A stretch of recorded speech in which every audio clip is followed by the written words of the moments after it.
semuanya. Nah, di sini kita akan kembali belajar IPA. Di sini materinya adalah kamu bisa buka di buku bab 2, yaitu tentang gaya dan gerak. Sini sebelumnya kita akan bahas dulu, kita akan cari tahu dulu apa yang dimaksud dengan gerak. Jadi pada IPA, khususnya di fisika, gerak itu dikaitkan dengan suatu titik acuan. Nah, apa yang dimaksud dengan titik acuan? Titik acuan itu seperti bagian dari dasar kita mengetahui apakah suatu benda itu dikatakan bergerak atau tidak. Nah, suatu benda dikatakan bergerak terhadap suatu titik acuan jika kedudukan benda tersebut terhadap titik acuan berubah. Nah, contohnya seperti ini. Misalnya kita akan bepergian, jadi kita kan akan naik bus di terminal. Jadi kita semua udah masuk ke dalam bus, lalu tidak lama kemudian busnya itu kan akan jalan. Jadi titik acuan di sini yaitu adalah apa? Terminal. Nah, yang di sini yang dikatakan bergerak bagaimana? Nah, kita atau mobil, kita yang berada dalam mobil itu bergerak jika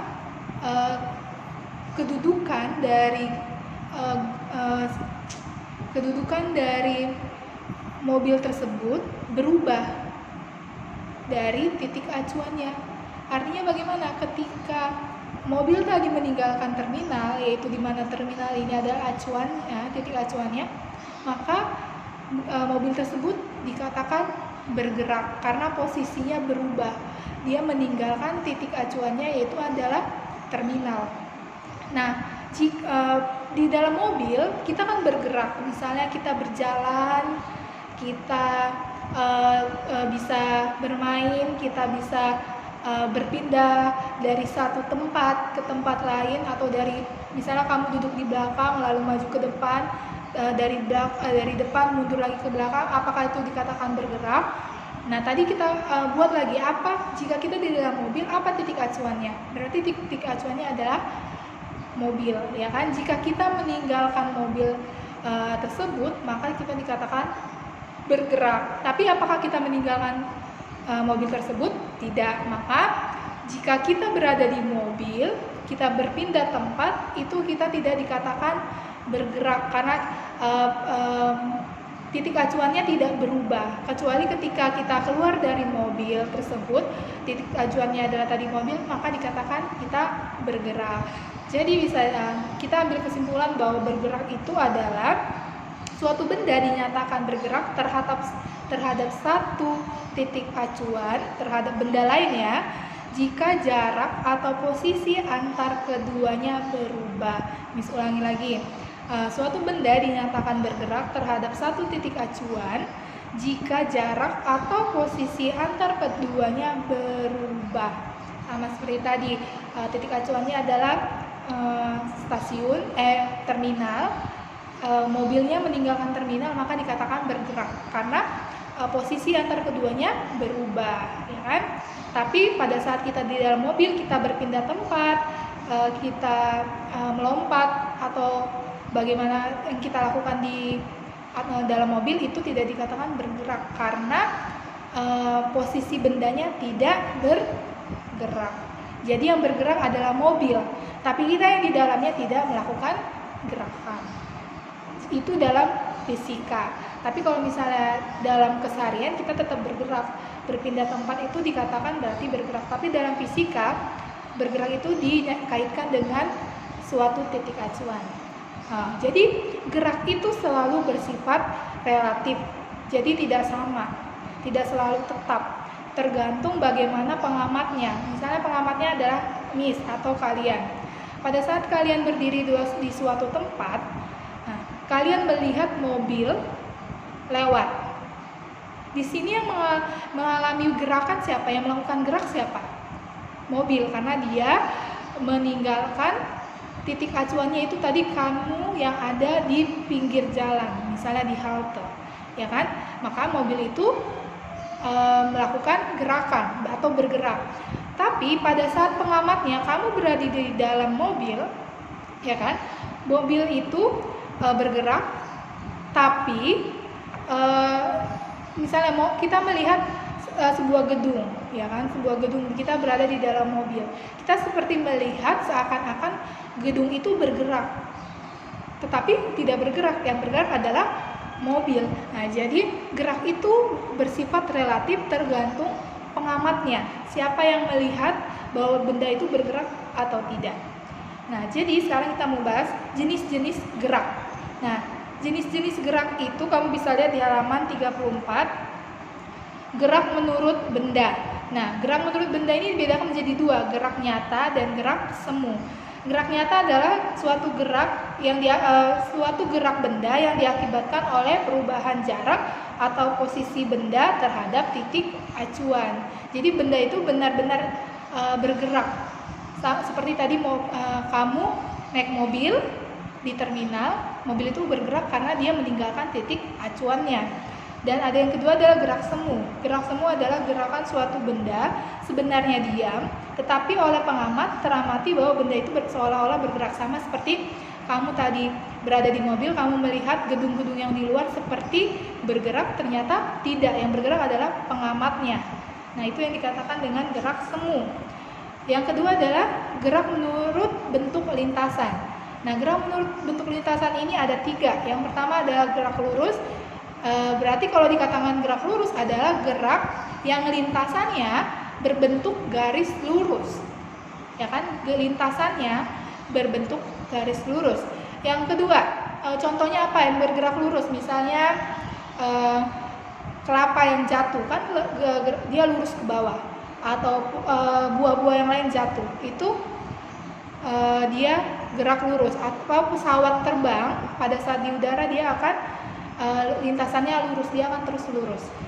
Terus apa lagi? Yang kedua adalah gerak melingkar. Nah, kalau tadi gerak lurus ada gerak yang lintasannya lurus berupa garis lurus. Kalau melingkar adalah gerak yang lintasannya berbentuk lingkaran atau bagian dari lingkaran tersebut.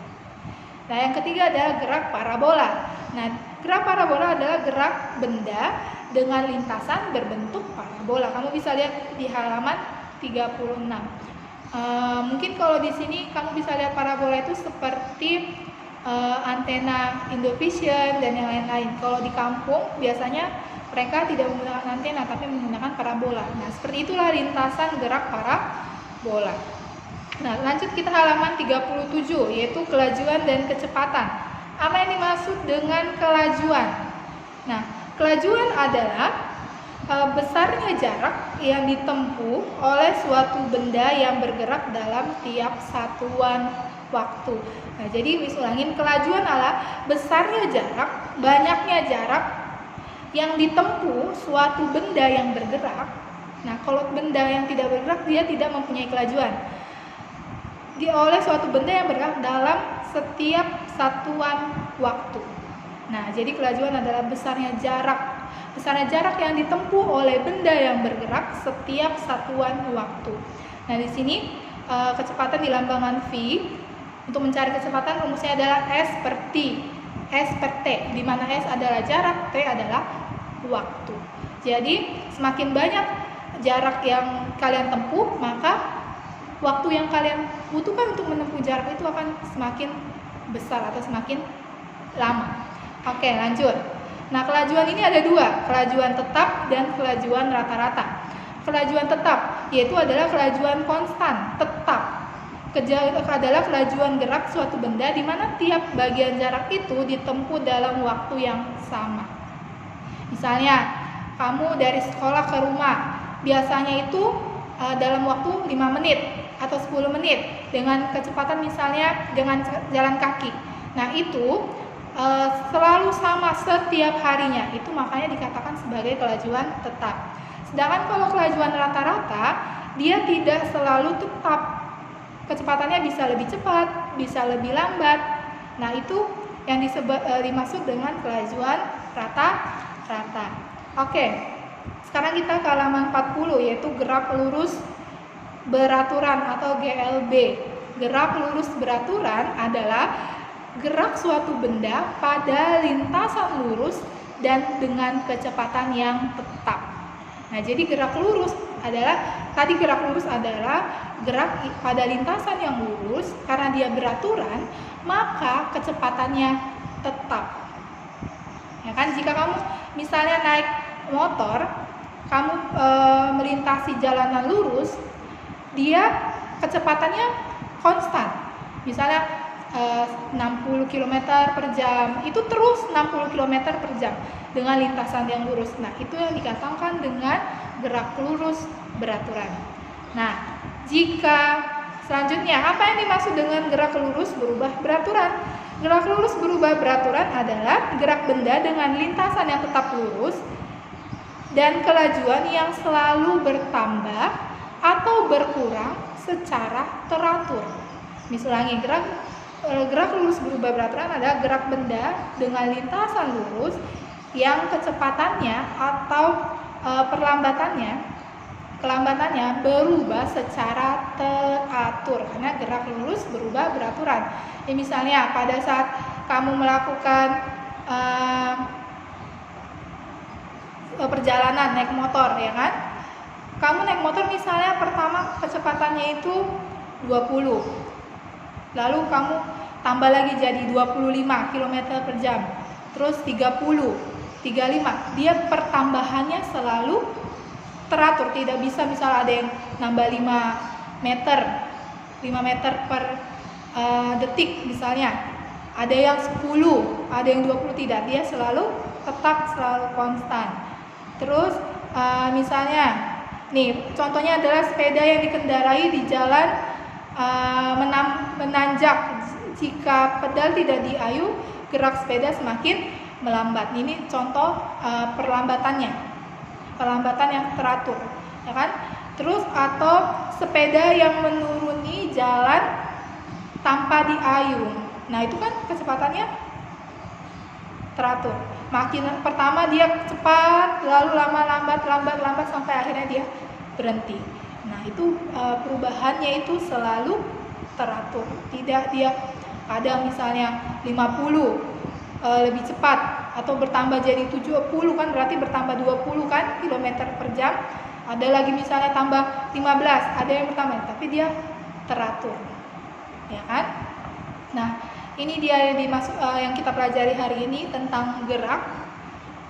Misal semuanya bisa paham. Jika ada yang kurang dipahami, kurang dimengerti, bisa langsung tanya ke Miss. Miss akan kasih nanti soal tugasnya lewat Juknis di WA Group.